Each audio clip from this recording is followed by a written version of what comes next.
টি-20 ক্রিকেটে বাঁহাতি পেসারদের লড়াই সবসময়ই আলাদা আকর্ষণ তৈরি করে। সেই তালিকায় বর্তমানে সবচেয়ে আলোচিত দুই নাম মোহাম্মদ আমির এবং মুস্তাফিজুর রহমান। আন্তর্জাতিক ও ফ্র্যাঞ্চাইজি টি-20 মিলিয়ে উইকেট শিকারের তালিকায় এই দুই বোলারের ব্যবধান এখন খুবই সামান্য, যা নতুন এক রেকর্ড গড়ার সম্ভাবনা তৈরি করেছে। পরিসংখ্যান অনুযায়ী মোহাম্মদ আমির দীর্ঘদিন ধরেই টি-20তে অন্যতম সফল বাঁহাতি পেসার হিসেবে শীর্ষস্থানে অবস্থান করছেন। আন্তর্জাতিক টি-20র পাশাপাশি বিভিন্ন ফ্র্যাঞ্চাইজি লিগ, বিশেষ করে পাকিস্তান সুপার লিগে তার ধারাবাহিক পারফরমেন্স তাকে এই জায়গায় নিয়ে গেছে। তার সুইং, লাইন লেন্থ এবং নতুন বলে কার্যকারিতা সবসময় তাকে আলাদা করে তুলেছে। অন্যদিকে মুস্তাফিজুর রহমান তার কেরিয়ারের শুরু থেকেই টি-20 ফরম্যাটে ভিন্নধর্মী বোলিং দিয়ে নজর কাড়েন। কাটার, স্লোয়ার এবং ডেথ ওভারের নিখুঁত নিয়ন্ত্রণ তাকে বিশ্ব ক্রিকেটে বিশেষ পরিচিতি দিয়েছে। আন্তর্জাতিক ক্রিকেট ছাড়াও ইন্ডিয়ান প্রিমিয়ার লিগ, পিএসএল সহ বিভিন্ন লিগে খেলে তিনি ধারাবাহিকভাবে উইকেট শিকার করে গেছেন। বর্তমান পরিস্থিতিতে এই দুই বোলারের মোট টি-20 উইকেট সংখ্যার পার্থক্য এতটাই কম যে একটি ম্যাচ বা এমনকি একটি ভালো স্পেলই শীর্ষস্থান পরিবর্তন করে দিতে পারে।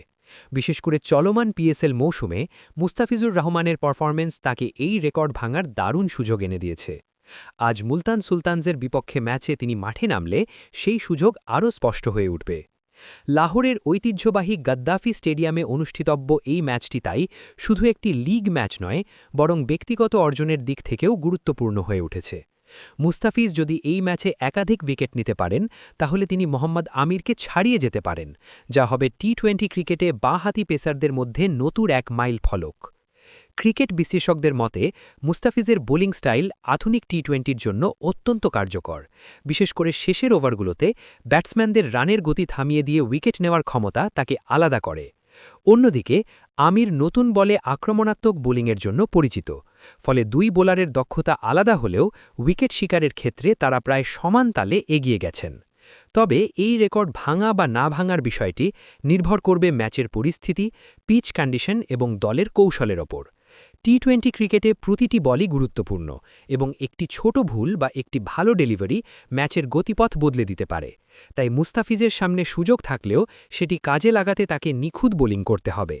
সবশেষে বলা যায়, মুস্তাফিজুর রহমান এখন এমন এক অবস্থানে দাঁড়িয়ে আছেন যেখানে একটি ম্যাচই তাকে ইতিহাসের শীর্ষে তুলে দিতে পারে।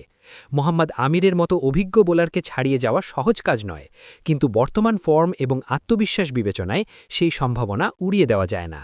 আজকের ম্যাচ তাই শুধু দলের জন্য নয়, বরং ব্যক্তিগত ইতিহাস গড়ার দিক থেকেও বিশেষ তাৎপর্যপূর্ণ হয়ে উঠেছে। সব ধরনের খেলার খবর পেতে সাবস্ক্রাইব করুন। সঙ্গে থাকুন খেলার পাতার।